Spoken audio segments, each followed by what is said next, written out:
Guys আসসালামু আলাইকুম। তো সবাই কেমন আছেন? আশা করি সবাই ভালো আছেন। তো গাইস দুপুরে খাওয়া দাওয়া শেষ করে একটু হাঁটতে বেরোলাম। খাওয়া দাওয়ার পর হাঁটাচলা করলে মানে পেটের প্রেশারটা একটু কমে যায়, এই আর কি। আকাশটা খুবই মেঘলা, হয়তো বৃষ্টি আসবে আসবে ভাব। দেখতে পাচ্ছেন খুব সুন্দর একটা ওয়েদার আকাশের, অস্থির পুরোই। তো গাইস দেখতে পাচ্ছেন পাশে অনেক বড় বড় পেঁপে গাছ, ঠিক আছে।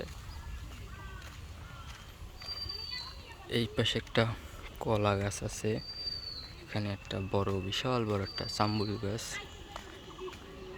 তো গাইস যাচ্ছি দোকানের দিকে। তো বন্ধুরা দেখতে পাচ্ছেন ওই যে পুকুরে হাঁস দৌড়াদৌড়ি করতেছে,